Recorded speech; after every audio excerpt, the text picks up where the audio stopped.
Glória a Deus. Pai do Senhor, irmãos.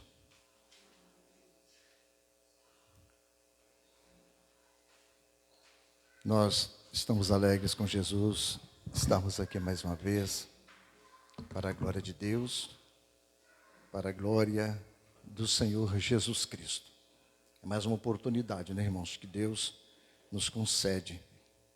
Depois de um louvor maravilhoso como esse, Jesus virá, né? Outra vez aqui. Jesus esteve uma vez, morreu na cruz por nós e prometeu pela sua palavra de retornar. E essa é a nossa grande expectativa, é a expectativa da igreja. Esse é o maior evento que está para acontecer na terra, é o retorno de Cristo.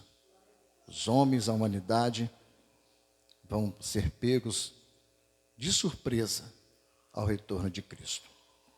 Nós vamos dar sequência, irmãos, à nossa exposição bíblica. Eu peço que os irmãos abram as vossas Bíblias em Apocalipse, capítulo de número 6. Nós terminamos o capítulo 5, quarta-feira passada, e hoje nós iremos iniciar, então, o capítulo 6 do livro de Apocalipse. Nós vamos ler 8 versículos somente. Nós vamos ler do versículo 1 ao versículo 8, a abertura dos 4 primeiros selos. Apocalipse, capítulo 6. Vamos lá? Vamos ler o texto sagrado. E havendo o cordeiro aberto um dos selos, olhei, e ouvi um dos 4 animais que dizia como em voz de trovão: vem e vê. E olhei, e eis um cavalo branco, e o que estava sentado sobre ele tinha um arco, e foi-lhe dada uma coroa, e saiu vitorioso e para vencer. E havendo aberto o segundo selo, ouvi o segundo animal dizendo: vem e vê. E saiu outro cavalo, vermelho, e ao que estava sentado sobre ele foi dado que tirasse a paz da terra, e que se matassem uns aos outros, e foi-lhe dado uma grande espada. E havendo aberto o terceiro selo, ouvi dizer o terceiro animal: vem e vê. E olhei, e eis um cavalo preto, e o que sobre ele estava sentado tinha uma balança em sua mão. E ouvi uma voz no meio dos 4 animais que dizia: uma medida de trigo por 1 dinheiro, e 3 medidas de cevada por 1 dinheiro, e não danifiqueis ou não danifiques o azeite e o vinho. Versículos 7 e 8. E havendo aberto o 4º selo, ouvi a voz do 4º animal que dizia: vem e vê.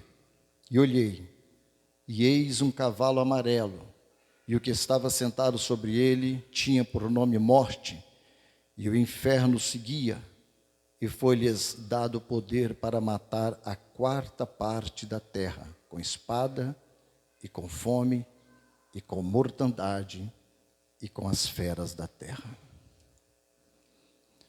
Deus Pai, Deus Filho, Deus Espírito Santo, nós damos graças ao Teu grande e soberano nome, pela oportunidade que nos concede de estar na Sua casa, de nós deixarmos os nossos lares, a nossa casa, para estar na Sua casa, a casa do Senhor, a casa onde a gente Te adora, onde nós louvamos o Senhor, oramos, lemos a Sua palavra e a pregamos. Tudo que seja feito aqui nesta noite, tudo que já fizemos, tudo que ainda vamos fazer, seja para a glorificação do Seu santo nome, seja para a exaltação do Seu poder e glória de Sua majestade.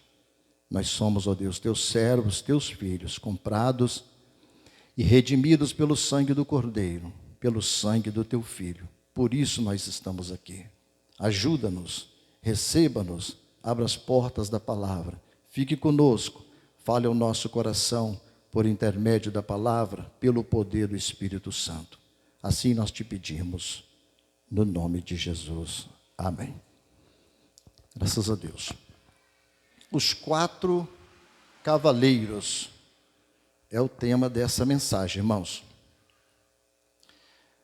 A adoração que nós vimos no capítulo 4 e no capítulo 5 de Apocalipse, nós vimos, irmãos, que foi uma introdução, foi um início, um preparativo para a grande tribulação que está para acontecer na terra. Como eu disse para os irmãos, no capítulo 4, João sobe para o trono de Deus, Deus é contemplado, adorado. No capítulo 5, Jesus é glorificado, e quando ecoa aquela voz na eternidade, ecoa aquela voz no céu, de quem é digno de abrir os livros, de abrir o livro e de desatar os seus selos.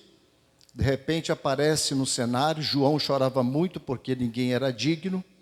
Então aparece no cenário um cordeiro, como se havia sido morto. E então a voz diz para João: não chores, eis aí o leão da tribo de Judá. O que tem o poder, o que é digno de abrir o livro e de desatar os seus selos. A partir do capítulo 5, entramos agora para o capítulo 6. Nós vamos entender bem que do capítulo 6 até o capítulo 19, vai acontecer muitas catástrofes violentas na terra. O anjo que João viu, que ele deu quando Jesus ele pega aquele livro na mão, ele então desata o primeiro selo. E nesse primeiro selo já começa a acontecer algo sobrenatural na terra. E nós vamos ver hoje então a abertura desses 4 primeiros selos. São 6 selos que Jesus ele vai abrindo, o cordeiro vai abrindo selos sistematicamente. Ele abre o primeiro, o segundo, 6 selos. Porém, nós vamos falar até o 4º selo somente. Então, o cordeiro, ele começa a abrir o selo. Ele vai abrir o primeiro selo e revelar coisas profundas que estão para acontecer na terra. Na verdade, a partir do capítulo 5, do capítulo 6, nós vamos ver o que a Bíblia registra, o que Paulo profetizou, o que Jesus profetizou, e alguns profetas também profetizaram, sobre a tribulação que está para acontecer na terra, a qual nós a denominamos de grande tribulação. Por que nós a denominamos de grande tribulação? Nós vamos ver isso dentro do texto sagrado. Por que ela é grande tribulação? Porque sempre houve tribulação no meio do povo, mas essa tribulação ela é chamada de grande tribulação. Sobre isso as profecias afirmam, vejam bem, Jeremias disse: pois esse dia é terrível. Jeremias disse, ele fala um ai primeiro, ele fala, pois esse dia é terrível. Aí Jeremias continua, não há outro assim, nunca houve um outro dia igual vai ser esse, Jeremias profetiza. Aí ele fala, é o tempo da aflição de Jacó. Em outra versão ele diz, é o tempo de angústia de Jacó. Jacó aqui é o povo de Israel, ele está se referindo ao povo de Israel em Jeremias capítulo 30, versículo de número 7. Isso foi Jeremias que profetizou. Agora, vejam só o que o anjo também fala para Daniel. E naquele tempo, que tempo? No tempo da tribulação, se levantará Miguel. Quem é Miguel? O grande anjo que nós conhecemos na Bíblia, nas Escrituras. Se levantará Miguel, o arcanjo, óbvio. O grande príncipe, ele é chamado de príncipe porque Miguel é um dos grandes príncipes do reino de Deus, que se levanta a favor dos filhos do teu povo. Ou seja, o anjo está falando para Daniel que os filhos do teu povo, ou seja, os filhos do teu povo Israel. Aí o anjo continua, vírgula, agora, e haverá um tempo de angústia, qual nunca houve, um tempo de angústia, a qual nunca houve, vírgula, desde que houve nação até aquele tempo, ponto vírgula, mas naquele tempo livrar-se-á o teu povo. Ou seja, Miguel estará lutando em favor do povo de Israel naquele grande tempo, naquele grande dia da tribulação que há de surgir na terra. Daniel capítulo 12, versículo 1. O mais interessante é que se parasse em Jeremias, se parasse em Daniel, as profecias estavam bem fortes e bem firmes o que a palavra de Deus diz, porque estes homens foram inspirados pelo Espírito Santo. O que nos chama mais atenção é que o próprio Cristo, depois ele vem, prega a palavra de Deus, e ele, reunido com seus discípulos, ele também vaticina também as mesmas profecias de Jeremias, de Daniel, a qual selecionei somente esses dois, tem muitos outros profetas que falaram também, e Jesus então, ele afirma as profecias de Jeremias e de Daniel. Jesus disse, porque haverá então grande tribulação, vírgula, nunca houve uma grande tribulação como essa, desde o princípio do mundo até agora, nem jamais haverá. Jesus falou isso em Mateus 24, 21, repetindo o que Jesus disse, porque haverá então grande tribulação, como nunca houve desde o princípio do mundo até agora, nem jamais haverá. Nem o Coliseu de Roma, nem as desgraças que aconteceram, as perseguições contra os cristãos, contra os profetas, contra os homens de Deus, jamais será comparada com essa tribulação que está para acontecer contra as nações, contra os homens ímpios, contra os homens que não conhecem a Deus. Interessante que essas profecias, irmãos, vaticinadas pelos profetas e também por Jesus, fala de terrível aflição, fala de angústia e fala de tribulação. Quão terrível será esse dia, quão difícil vai ser para os homens na terra esse dia. Então observe que os textos afirmam que nunca haverá, nunca houve e nem haverá tribulação tal como esta. No livro de Daniel, no capítulo 9, no versículo 27, a profecia afirma que 7 anos, Daniel falou no capítulo 9, 27, e daqui a pouquinho vamos repetir esse versículo, é um período para o povo de Israel de 7, ou seja, de 7 anos, ou de uma semana, que é uma semana de 7 anos, que começa o quê? Com um acordo com o grande ditador mundial. Israel formará então um pacto, um acordo com o grande ditador do mundo, mundial. Então, este acordo com o ditador mundial, este pacto com o ditador mundial, que Israel vai fazer, e esse ditador que vai dominar os 4 cantos da terra, esse pacto, esse acordo, ele é quebrado, ele é destruído, ele termina quando o Senhor Jesus vier para julgar e estabelecer o seu reino na terra, condenando a depravação moral dos homens e estabelecendo o seu reino na terra, um reino de glória, de paz e de justiça que reinará para todos sempre. Esse é o pano de fundo que nós vamos entender nesta noite. Qual é a função dos 4 cavalheiros, tão famosos em filmes, em novelas, registros, livros, que se fala sobre esses 4 cavaleiros do Apocalipse. O cordeiro se levanta, pega o livro e ele vai então abrir agora o primeiro selo. Vamos todos agora acompanhar, veja o primeiro versículo do capítulo 6.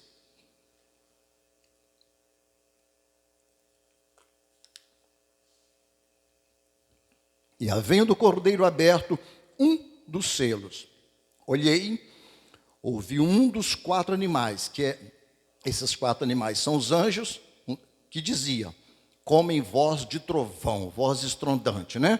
Vem e vê. Versículo 2, aí o João disse, e olhei, e eis um cavalo branco, e o que estava sentado sobre ele tinha um arco, e foi-lhe dada uma coroa, saiu vitorioso, e para vencer. Quem será esse primeiro cavaleiro montado sobre um cavalo branco? Vejamos bem, Daniel havia profetizado, como eu acabei de falar para os irmãos, sobre a existência de um príncipe que há de vir Daniel profetizou isso no capítulo 9, no versículo 27. Eu disse que o ditador mundial vai fazer uma aliança com Israel e vai proteger com Israel e o protegerá dos seus inimigos. O ditador mundial faz uma aliança com Israel para proteger Israel dos seus inimigos. Isso Daniel falou no capítulo 9, no versículo 27. Com muitos ele fará uma aliança que durará uma semana de 7 anos, de 7 anos de tribulação, 7 anos de angústia, 7 anos de provação, 7 anos de aflição. Ele fará uma aliança que durará uma semana, que corresponde a 7 anos. No meio da semana, no meio do ano, 3 anos e meio, ele dará fim ao sacrifício e à oferta. Esse ditador, ele quebra o pacto com Israel, e numa ala do templo lá, será colocado o sacrilégio, será abominação, eles vão blasfemar o templo judaico, a adoração judaica, vão sacrificar porco, que os judeus são o contrário, vão quebrar as leis judaicas, o anticristo vai pintar e bordar com os judeus aqui nessa terra. Por que essa perseguição para eles?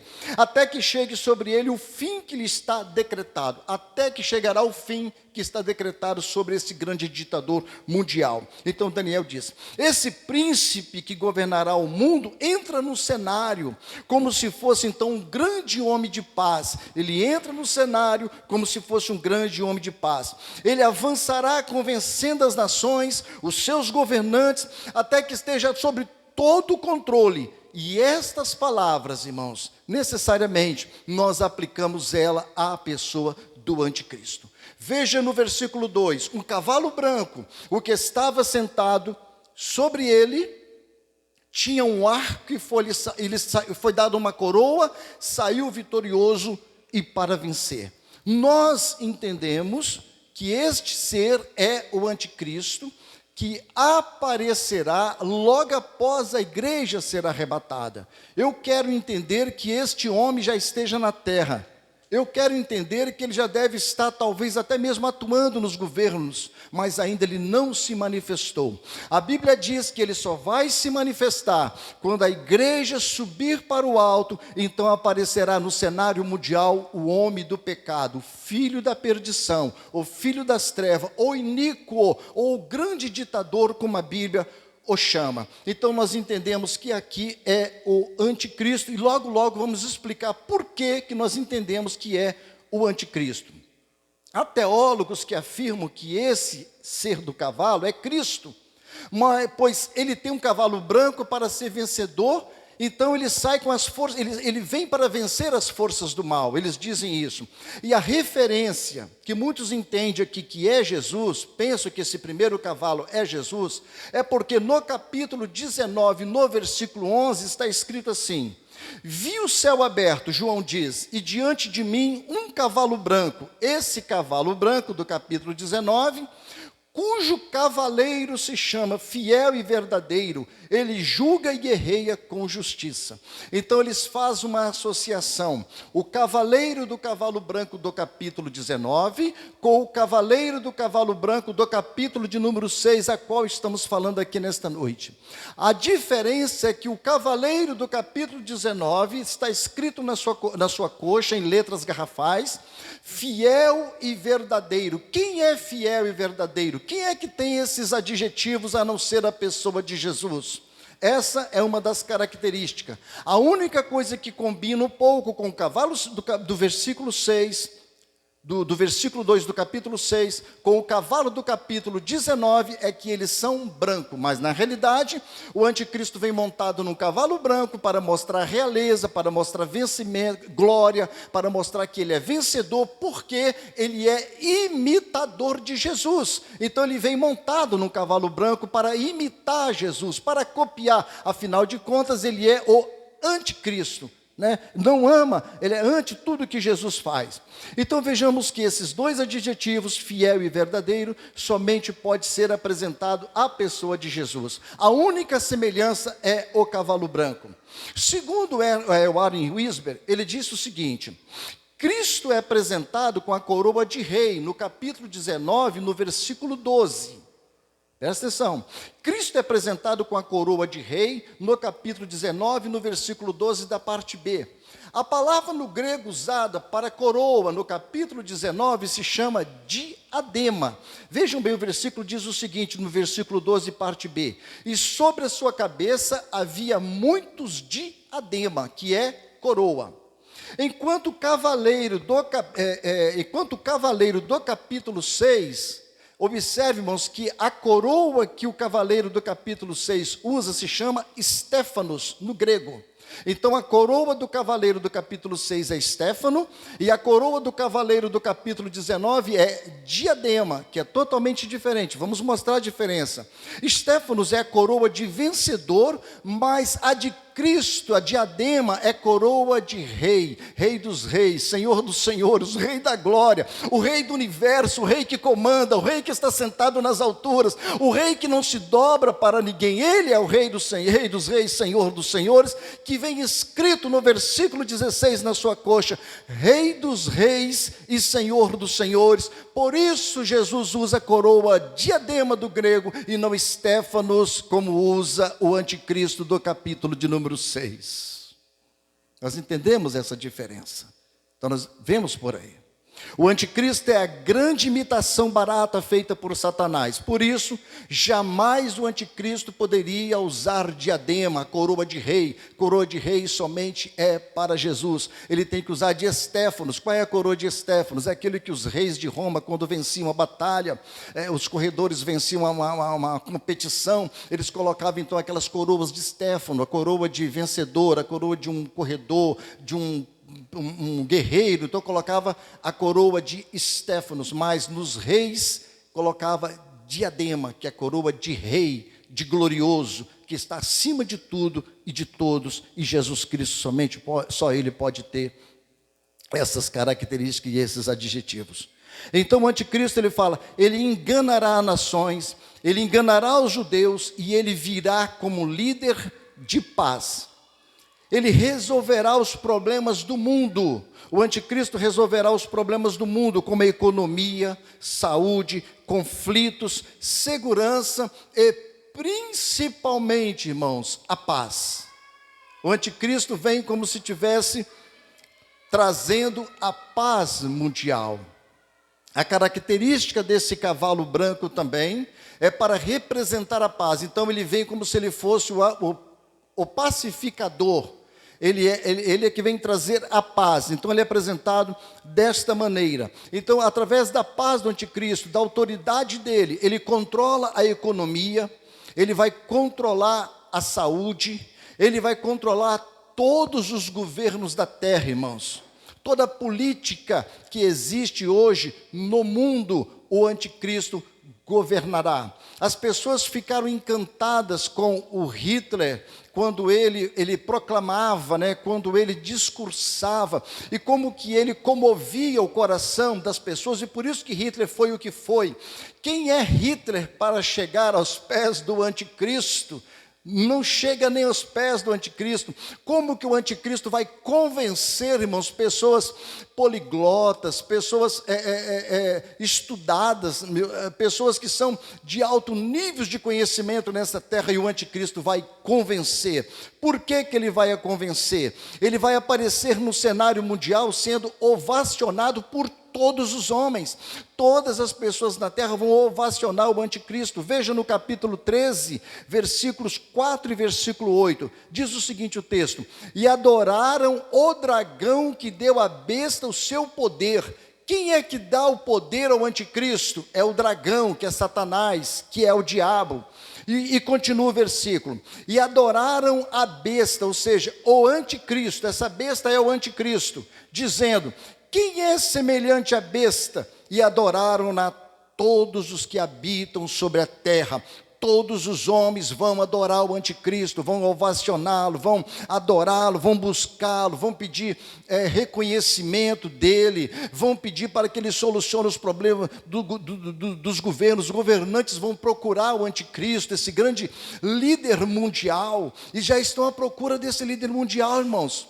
Quantos líderes hoje têm dito assim, que vem um homem para solucionar os problemas do mundo, seja ele de Deus ou do diabo, eles não estão se preocupando mais, a população está desesperada, os homens estão desesperados, porque entra moeda, entra governo, sai governo, lideranças mundiais, os problemas da humanidade só vai cada vez mais aumentando, as dificuldades vai só aumentando, porque precisa de um líder mundial, e Deus já preparou este homem para governar, porque toda a autoridade, todo o poder está nas mãos de Deus, a soberania de Deus já está nas mãos de Deus, e muito em breve ele vai apresentar no cenário mundial.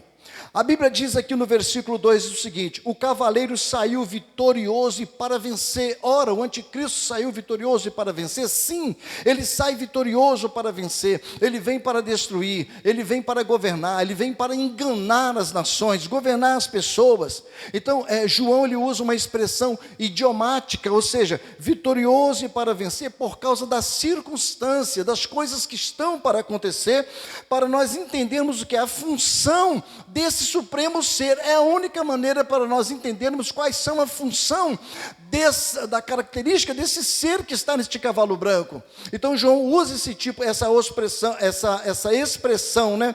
E objetivo de conquista militar, de governar, autoridade suprema sobre os homens, sobre as nações, sobre os governos. Mas por quê? Ele não faz isso sozinho, irmãos. Ele está revestido do poder do diabo.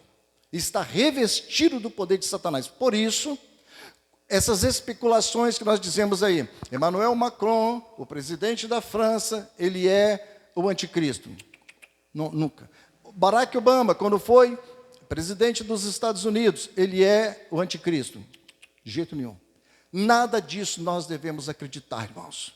Porque primeiro a igreja vai ser arrebatada. Nós vamos para o céu ao encontro de Jesus. E todos os anticristos que estiverem aparecendo são falsos. Então essas especulações têm enganado as pessoas, porque ficam nas internet, buscando no YouTube, buscando um monte de coisa, um monte de informação. Isso traz tanta informação e as pessoas acabam acreditando nessas palhaçadas, nessas coisas. Quanto tempo já marcaram para a vinda de Jesus e nenhuma delas aconteceu? Quantos anticristos já falaram, inclusive até na época dos pais da igreja, o próprio Martinho Lutero, o próprio João Calvino e outros reformadores, como Armínio, e como todos eles acreditavam que o anticristo era o Papa, por causa de uma inscrição que está, e o Papa foi trocado, papas e mais papas já foram trocados, nenhum deles é o anticristo, nunca foi, porque não é assim que a Bíblia diz, irmãos, não é assim que a Bíblia fala. Então nós não acreditamos que esses homens eram o anticristo vai ser um homem poderoso, que quando ele se manifestar, as pessoas vão entender que nunca houve um homem tal qual. Por quê? Esse homem vai estar revestido do poder do diabo. O diabo vai pegar o poder dele, irmãos, e vai lançar. Deus autorizou, Deus permitiu isso. O diabo pega o poder dele e lança na vida do anticristo. Ele se torna um homem poderoso, a qual nunca houve na terra. Ninguém, nem Alexandre o Grande foi poderoso como ele. Nabucodonosor, homem nenhum na história, foi poderoso como o anticristo. Será poderoso como o anticristo. Então, o anticristo ele veio para conquistar, e essa conquista, ele mostra que o povo de Deus sempre estará numa batalha contra Satanás, irmãos. Nós sempre estaremos numa batalha contra Satanás, não tem jeito, é uma luta. Por isso que você passa essas lutas, essas perseguições, essas dificuldades, as lutas internas que passam dentro de você, no seu psicológico, na sua mente, no seu coração, as provações que você tem passado, são setas do inimigo, setas do diabo, quer destruir você, quer tirar você da presença de Deus, quer tirar você a iluminação do Evangelho, da glória de Cristo. É uma luta, nunca vai parar. O diabo sabe que o fim dele está chegando, e não tem jeito. Jesus está para vir, para aplicar o juízo sobre a terra, e é por isso que vai acontecer a abertura dos selos, das trombetas e das 7 taças da ira de Deus, que vão cair sobre a terra, que nós veremos isso no decorrer da pregação, da exposição do livro de Apocalipse. Vejamos então, irmãos, que com essa situação do anticristo, o diabo ele desce à terra. Interessante que ele pensa que ele é vencedor, né? O diabo desce à terra, No capítulo 12, no versículo 2, da parte B, diz o seguinte: ai dos que habitam na terra e no mar, porque o diabo desceu a vós e tem grande ira. Apocalipse 12, versículo 2. Eu fico admirado em ver teólogos, pregadores, pastores dizendo que o Apocalipse, as trombetas... irmãos, já tocou a quarta trombeta, já tocou a sétima trombeta. Irmãos, quando nós começarmos a adentrar aqui dentro e ver o que vai acontecer, só na abertura dos 4 primeiros selos, o que vamos ver hoje aqui, vocês vão observar que nem toquezinho da trombeta foi tocado. Nada, não tem trombeta. Primeiro são selos, e só nos selos as pragas já começam a amenizar aqui, e nós vamos ver como que elas vão aumentando quantitativamente, elas vão aumentando de acordo que as pragas, as iras e a maldição que Deus vai lançando na terra. Não é o diabo, é o próprio Deus. Quem acha que o Deus do Antigo Testamento era raivoso, maldoso, e que ele destruía, ele matava os inimigos de Israel, nós vamos ver que o Deus do Novo Testamento mata muito mais do que o Deus do Antigo Testamento.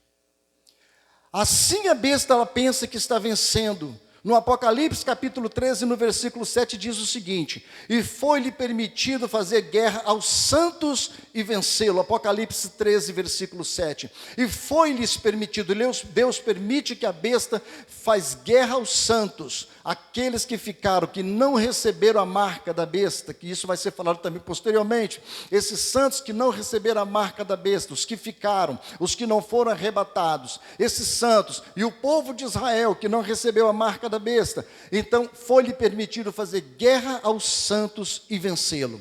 São os santos, na realidade, que o derrotam. Os santos é que derrotam o mal. É os santos que vencem as trevas através do poder da palavra e do poder do Espírito Santo. Então esse grande combate cósmico, irmãos, ele é mostrado aqui como uma guerra, uma expressão máxima da luta contra a depravação humana, porque este é o sentido do Apocalipse.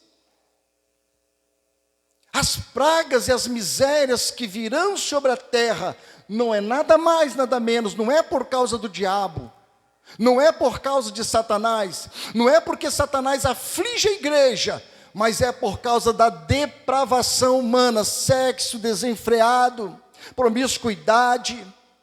Veio agora um doutor, irmãos, que pegava uma mulher grávida lá, pelo amor de Deus, é o fim dos tempos que nós estamos chegando, é por causa dessas depravações que Deus vai lançar a sua ira, a sua desgraça toda sobre a terra, sobre a depravação moral. Deus mata, Deus destrói. Vejamos então que João continua tendo essa visão.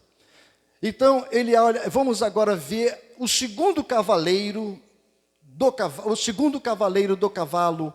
cavalo vermelho. Versículos 3 e versículo de número 4. Versículo 3 e versículo 4. E havendo aberto o segundo selo, o primeiro cavalo branco, entendemos que é o anticristo. E havendo aberto agora o segundo selo, ouvi o segundo animal, dizendo: vem e vê. Versículo 4. E saiu outro cavalo, o primeiro foi branco, agora outro cavalo, vermelho. E ao que estava sentado sobre ele foi-lhe dado que tirasse a paz da terra, e que se matassem uns aos outros, e foi-lhe dada uma grande espada. Lembra, irmãos, que o primeiro cavalo ele veio com a paz falsa. O mundo todo vai abraçar essa paz. O mundo todo vai abraçar essa paz do anticristo, do grande ditador. Lembra do primeiro cavalo? Falsa paz, cavalo branco, sinal de paz. O segundo cavalo é vermelho, ele simboliza a guerra. Olha só, a paz, agora vem a guerra. A paz procurada pelo mundo todo será encontrada em quem? No anticristo. O mundo todo hoje procura por paz.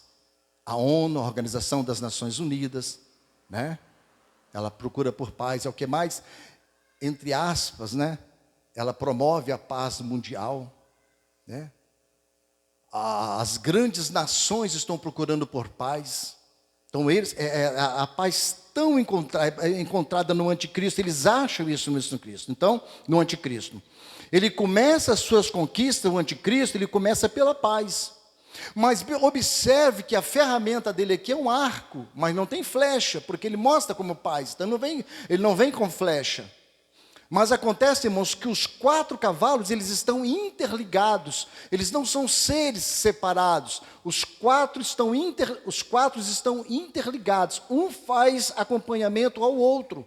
No primeiro cavalo ele vem para vencer. O segundo cavalo agora ele é vermelho, apresentando a paz.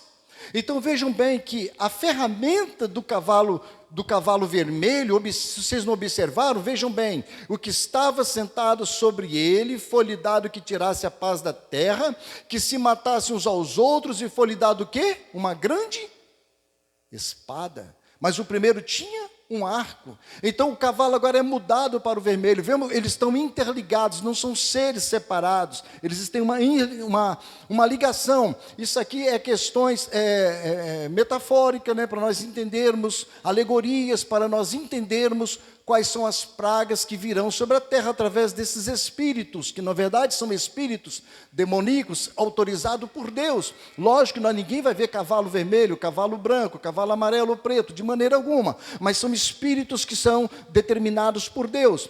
Então agora ele vem com uma ferramenta de espada. O anticristo já mudou, ele agora está com uma espada na mão, ele vem promovendo a guerra, ele quebra agora o pacto de paz, de harmonia que tem entre as nações, e começa agora com uma espada na sua mão.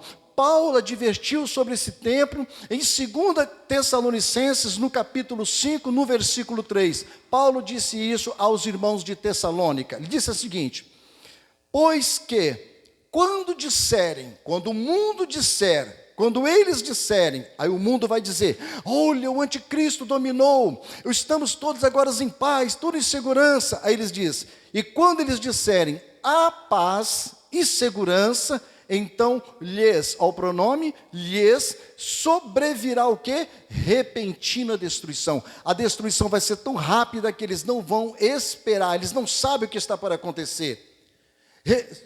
Sobrevirá repentina destruição, como as dores de parto, aquela que está grávida. Olha só a situação que Paulo escreve aqui. Dores de parto, quem é mãe, quem sabe o que é dor de parto, né? Aquela que está grávida, e de modo nenhum escaparão. Ou seja, o anticristo, ele mostrará ao mundo as suas garras, que a paz dele era falsa. Ele vai mostrar o mundo agora através de guerra. Geralmente a cor vermelha, irmãos, é associada ao que é o terror e a morte. Em Apocalipse 12:3, e viu-se outro sinal no céu, e eis que era um grande dragão vermelho, simbolizando terror e morte. Apocalipse 17:3, e viu uma mulher sentada sobre uma besta de cor escarlata, vermelha. Apocalipse 17:3, terror e morte. Isso mostra o que, irmãos? O terror que virá sobre a terra.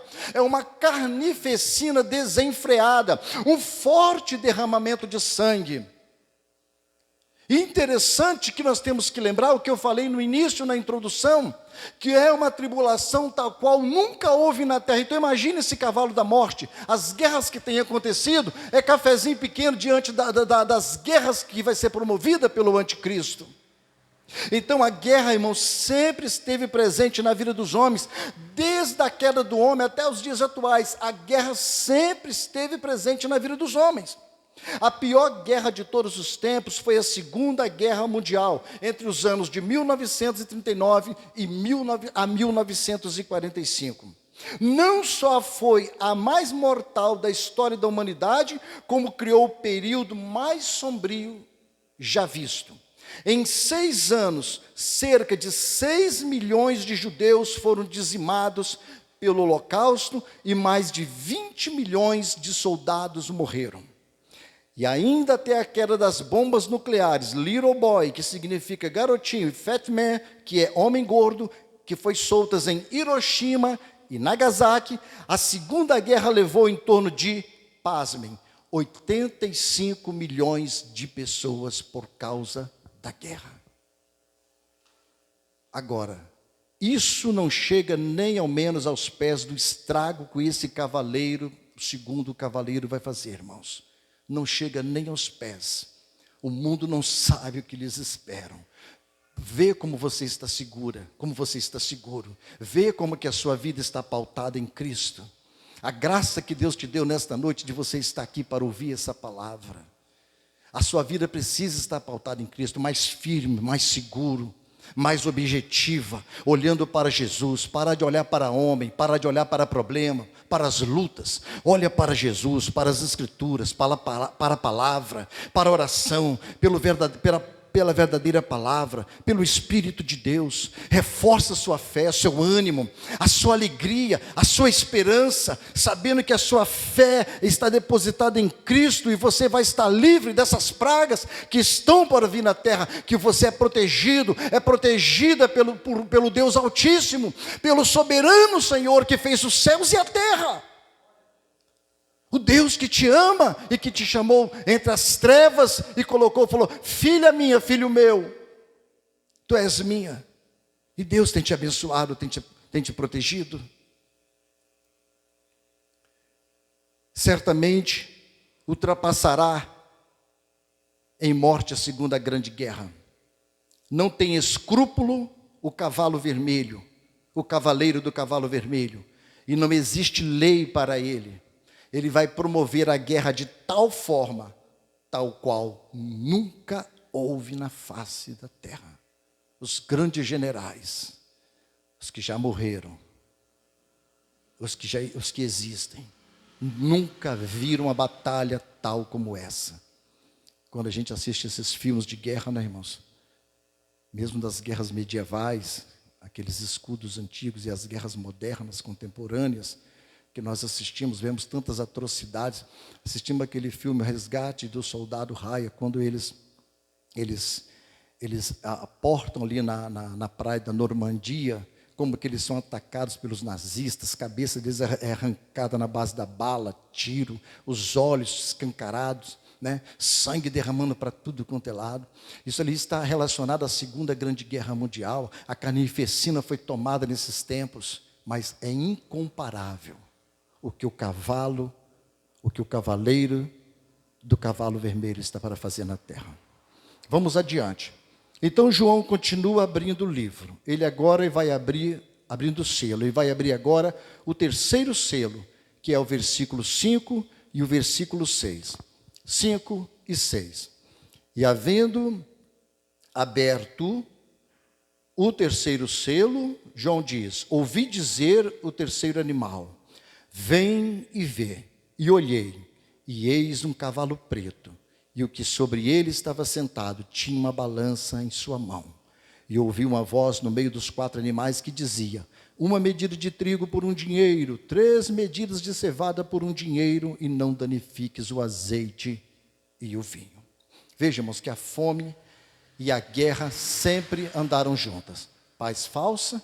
Surge a guerra do nada, quando eles disserem paz e segurança, lhes haverá repentina destruição. A guerra surge, a guerra acontece no mundo inteiro, nos 4 cantos da terra, entre as nações, guerras e mais guerras. O que vai acontecer através da guerra? Fome, obviamente.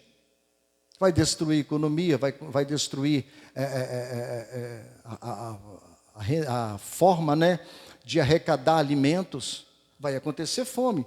Então observe que a guerra e a fome e a guerra sempre andam juntas. Então o terceiro e o quarto selo descrevem os efeitos da guerra. O terceiro e o quarto selo é o efeito da guerra. São os efeitos da guerra que eles mostram, né? Por isso o cavalo preto simboliza o que? A tristeza e o lamento que vem o quê? Depois da guerra. Então após a guerra vem a fome. E a fome, irmãos, é uma coisa tão terrível, tão mal, que nenhum de nós jamais, ser humano nenhum na terra, gostaria de passar. Ninguém gosta de passar fome. Tanto que quando você chega em casa do trabalho cansado ou cansado, você às vezes diz: estou com uma fome. Você vai na geladeira, você vai no armário, você quer um pão, você quer um pedaço de queijo, uma mortadela, tomar um café. Você está com fome e isso é natural. Então as pessoas nessa terra que não têm o que comer passam fome. E muitos dizem que o espírito o terceiro cavaleiro do Apocalipse já está solto na terra, porque a fome não sei aonde, a fome não tem nada a ver. Lógico que existem alguns relatos de fome no mundo inteiro, e isso nos assusta, principalmente entre a Organização das Nações Unidas. Ela apresenta um quadro de fome aqui que é assustador.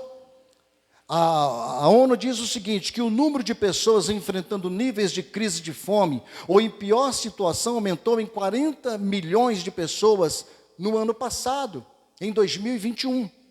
O total está 22% acima do recorde registrado no ano anterior, segundo o relatório da Rede Global contra Crises Alimentares, publicado, ou seja, na quarta-feira, que foi quando lançou esse edital.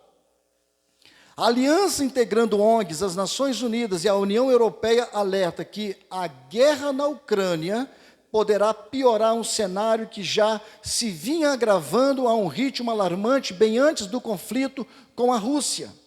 A nova publicação destaca que 193 milhões de pessoas enfrentaram segurança alimentar aguda em 53 países ou territórios no ano passado. A realidade de 500 mil de pessoas requer ações de maior urgência para evitar a fome e a morte em países como Etiópia, Madagascar, Sudão do Sul e Iêmen. Uma das constatações é que o mundo segue em direção errada, com uma alta da fome constante observada em 39 dos países ou territórios avaliados desde 2018. Apesar do aumento em 22% de pessoas passando fome, a tendência geral é de piora contínua, ou seja, a situação vai ficar maior. O espírito do anticristo, irmãos, ele já está na terra promovendo todo esse mal. Não que o anticristo esteja aqui, a pessoa do anticristo, mas o espírito dele já está promovendo isso. Tudo que nós vemos, toda essa tecnologia, esses avanços que nós temos visto entre as nações, que não beneficia nada praticamente a população pobre, porque a pobreza precisa de alimento, de comida. Isso não ajuda nada e leva toda essa tecnologia, remetendo ela toda para a ação do anticristo que virá sobre a terra. Isso não ajuda em nada. Milhões que jogam bilhões e trilhões de dinheiro para foguetes que vão à Lua para descobrir se tem gente lá em Marte, para vasculhar a Lua para saber quais são a negócio de chuva e outras coisas mais que eles pesquisam então no universo cósmico, sideral. Mas investe bilhões e trilhões e isso não ajuda em nada. E os governos não passam de uma furada. Então, o espírito do anticristo já está na terra atuando desta maneira, enquanto a população está passando fome. O estudo destaca que a guerra é o principal motor da fome, é a guerra, acompanhada de mudanças climáticas, choques econômicos. Lógico que irmãos, desta maneira. A mercearia do seu Zé está ali, lança uma bomba ali, destrói ela, de onde vai se comprar comida? O supermercado do Robinho está aqui, destrói ele, como é que vai se comprar comida? E vai destruindo tudo quanto é lugar onde tem as economias, vai sendo destruída, vão passar fome, obviamente. Então o que acontece? Vem uma escassez de alimento muito forte, os preços são elevados, forçando automaticamente os governos a fazer o quê? Um racionamento, vamos racionar o alimento, é assim mesmo, isso sempre aconteceu na história. Lembra de José do Egito, quando ele precisou racionar o alimento, porque ele sabia que viria o tempo das vacas magras, né?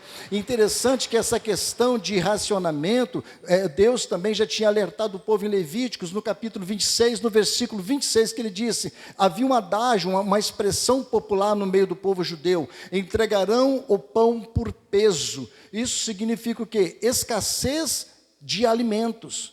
Escassez de alimentos. Então, o trigo, ele era o melhor grão e o alimento principal.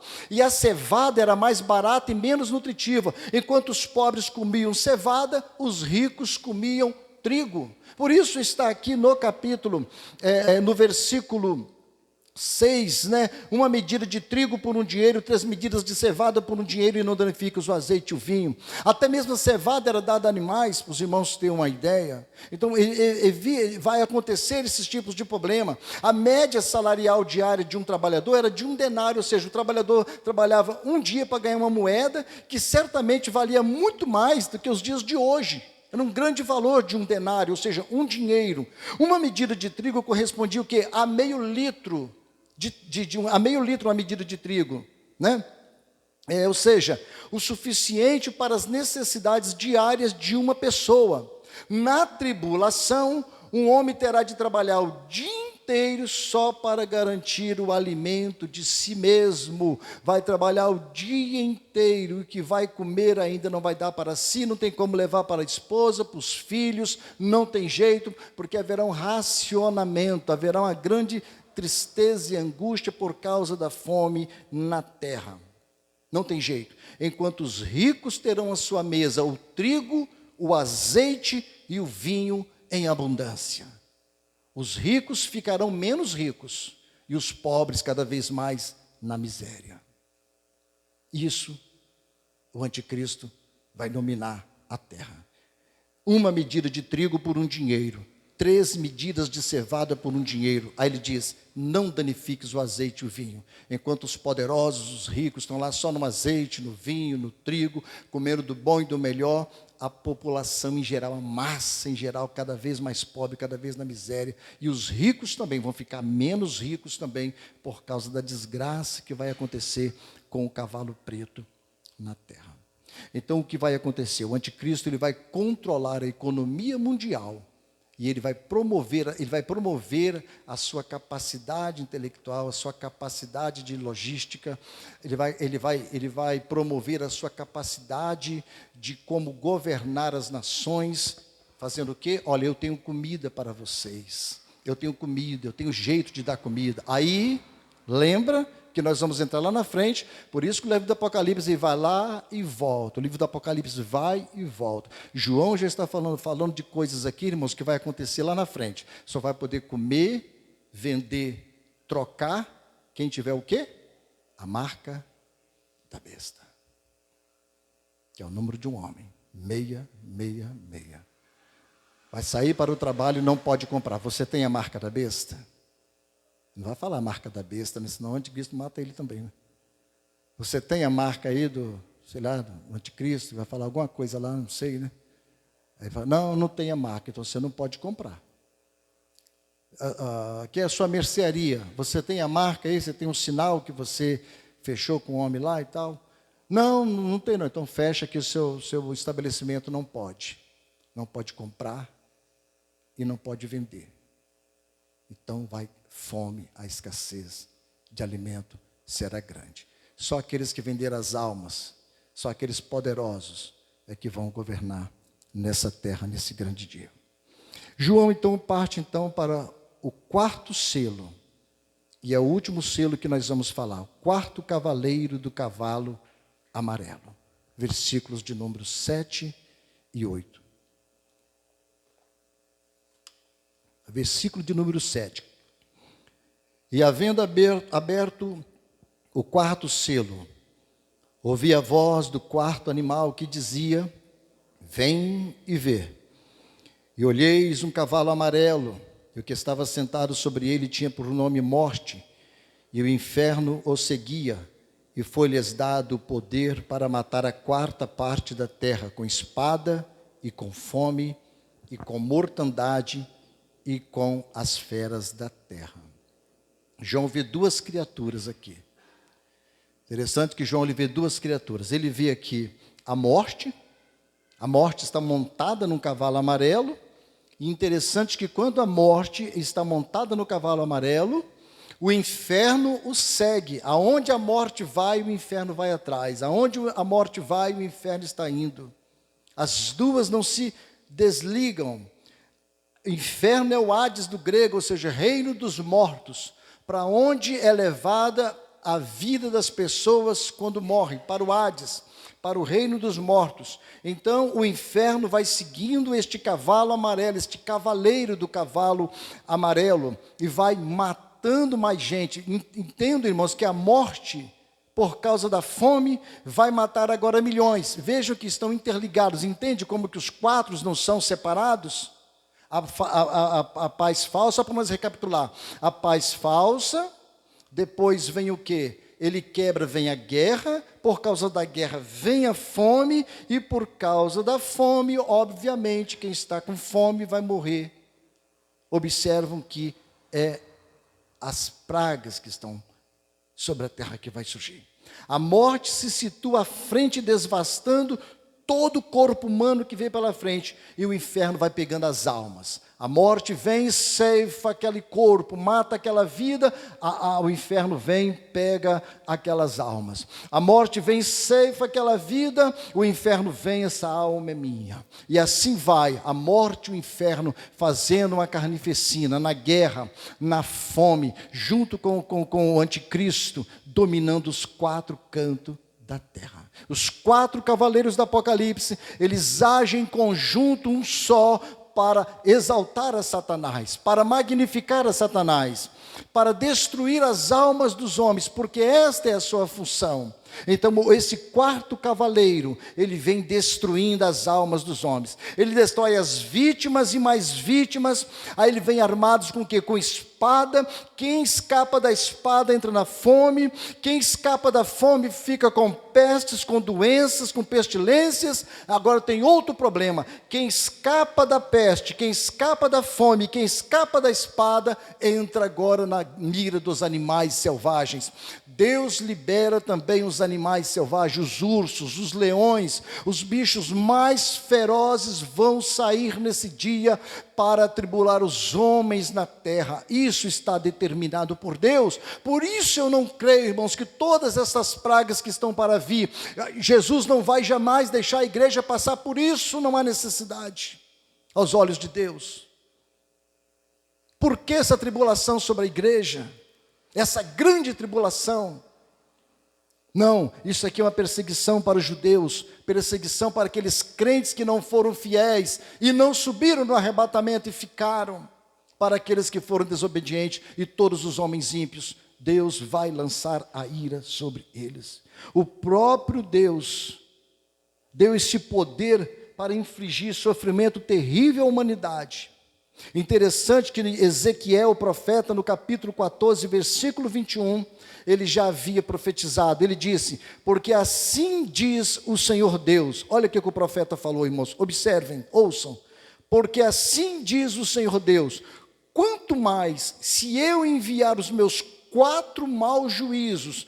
Deus é que envia os 4 maus juízos. Ele diz: a espada, a fome, as feras, animais selvagens, e a peste.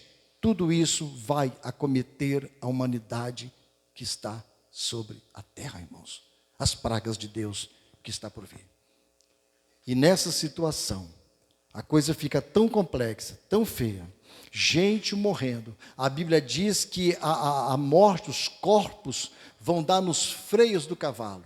Imagine o freio do cavalo. O cavalo é alto. Imagine a mortandade de gente sobre a terra. Eles vão dar nos freios do cavalo. Vai morrer tanta gente nessa terra, mas tanta gente nessa terra, que vai dar nos freios do cavalo. Vai morrer ímpios que nunca se converteram, judeus que não se entregaram para Jesus, vão morrer gente que estavam nas igrejas nos dias de hoje, essa igreja mundanizada que nós estamos vendo, essa igreja endinheirada que nós estamos vendo, essa igreja que não honra o Senhor Jesus Cristo, que só quer agradar o homem, essa igreja carnal, que só exalta o ego, louva para o ego, louva para se apresentar, louva para dizer que tem e que faz. Essa igreja é uma igreja apóstata. Ela vai ficar no dia do arrebatamento. Ela não vai subir e vai ter que enfrentar os 4 cavaleiros do Apocalipse. Vai enfrentar a fúria do anticristo, porque não obedece o evangelho de Jesus. Escarnece hoje do verdadeiro evangelho. Escarnece daqueles que querem ser santos. Escarnecem daqueles que realmente querem andar na santidade e na pureza, porque não concordam com as coisas deste mundo. Escarnece daqueles que querem levar uma vida mais pura diante de Cristo. E principalmente daqueles que oram e daqueles que observam a sua palavra. Hoje eles escarnecem. A maior perseguição hoje atual que está acontecendo nas igrejas são dentro dos próprios templos, nas próprias igrejas, perseguindo os próprios cristãos. É o Espírito espírito do anticristo dentro das igrejas. Igrejas para homossexuais, igrejas para as lésbicas, igreja para todo tipo de gente. Existe evangelho para qualquer tipo de pessoa hoje nos dias que estamos vivendo. O espírito do anticristo está atuando. Essa igreja nunca vai ser arrebatada, mas a igreja pura, imaculada, a noiva do Cordeiro, a que está esperando o Cordeiro de Deus, aquela que foi ataviada ao seu marido, a essa vai andar resplandecente de linho, vai andar nas ruas de ouro, ao lado de Cristo, Rei dos Reis, como Senhor dos Senhores. Bendito seja o Senhor para sempre, bendito seja o nome de Jesus. Esses 4 cavaleiros, como eles estão interligados, eles vão fazer uma atrocidades na terra. Veja ainda o versículo de número 8, da parte B. E foi-lhes a morte e o inferno, recebeu o poder. Quem que deu o poder à morte e o inferno? Só Deus pode dar poder à morte e ao inferno. Jesus disse: eu tenho nas mãos as chaves da morte e do inferno. Jesus libera a morte, Jesus libera o inferno. Jesus tem todo o poder, Ele pode fazer isso. E foi-lhes dado poder para matar o quê? A 4ª parte da terra. Vamos fazer um cálculo. O que é 4ª parte da terra? Vamos calcular, hoje nós estamos em torno de 7 bilhões, 700 e alguma coisa, 7 bilhões, 700 e alguma coisa de milhões de habitantes na terra. Então vamos arredondar isso para 8 bilhões. Alguns anos mais para frente vamos chegar em torno de 8 bilhões. Vamos arredondar 8 bilhões. Vamos dividir 8 bilhões por 4. Dividindo 8 bilhões por 4, nós teremos 4 partes de 2 bilhões. 4ª parte, tira uma para a destruição de Satanás. Em torno de 2 bilhões de pessoas vão perecer na abertura dos primeiros 4 selos. 2 bilhões de pessoas. Hoje nós estamos em torno de 7 bilhões e quase 800 milhões de pessoas. Só de morte que vai haver nessa abertura dos 4 selos, irmãos. 2 bilhões de pessoas. E só está começando. Não estou aterrorizando, irmãos. Eu estou falando uma verdade. Eu não estou aterrorizando os irmãos. Não quero botar medo em ninguém. Mas é o que está para acontecer na terra. Isso é só o início. Porque eu vou mostrar para os irmãos e provar. Porque as coisas que vai acontecendo de Deus agora, ela vai o quê? Ela vai aumentando quantitativamente. Ou seja, primeiro ele mata, como nós lemos aqui, a 4ª parte da terra, dos homens. O que vai acontecer agora? Quando toca a 6ª trombeta, eu já vou falar aqui um pouquinho, mas não vamos entrar em detalhes, lógico. Quando ele toca a 6ª trombeta, diz o seguinte, em Apocalipse 9:18, tocando a 6ª trombeta, diz o seguinte: por esses 3 foi morta a 1/3 parte dos homens. Ou seja, primeiro, eles matam a 4ª parte. Eles matam aqui, a 4ª parte da terra. Depois, a 1/3 parte da terra é dizimada. Vejam só, imagine agora, se destruiu, dos 4 destruiu uma, ficou 3. Tirar mais uma agora vai ficar só 2. E assim vai morrendo gente, vai morrendo gente, vai morrendo gente. E em Apocalipse, no capítulo 16, no versículo 1, diz o seguinte: e no derramamento das taças, Deus ordena: ide, derramai sobre a terra, agora já não é mais 1/3, toda a terra, as 7 taças da ira de Deus. Primeiro 4ª parte, 1/3 parte, depois Deus espalha nos 4 cantos da terra, e aí não tem nem cálculo de quantas pessoas irão morrer. Tudo isso, irmãos, está para acontecer na abertura desses primeiros 4 selos, aonde se apresenta os 4 cavaleiros do Apocalipse. A morte tragará a humanidade ímpia e os seres humanos não escaparão do juízo de Deus. Eles não sabem, irmãos. eles morderão as línguas, eles amaldiçoarão a Deus. Vai chegar uma fase que eles vão dizer: monte cai sobre nós e destruir-nos de tanta ira, de tanto fogo que virá sobre a terra, tanta praga, tanta miséria, tantas coisas, atrocidades que vai acontecer. E vocês sabem que vai acontecer de acordo com o que a humanidade hoje está fazendo. O juízo se aproxima aceleradamente. Deus usou os profetas e agora usa a sua igreja. Ele tem falado em todo o tempo, em todas as épocas, através da pregação da sua palavra. Ezequiel 7,6, ele já profetizava: vem o fim vem, despertou-se contra ti e eis que vem. O que será dos homens na terra no dia do juízo sobre eles? Deus trará o juízo. Não haverá outra alternativa, Ele vai trazer o juízo, mas este não é o prazer de Deus, irmãos.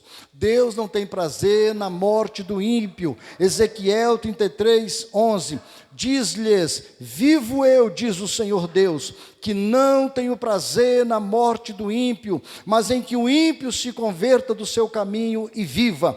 Convertei-vos dos vossos maus caminhos. Por que razão morrereis?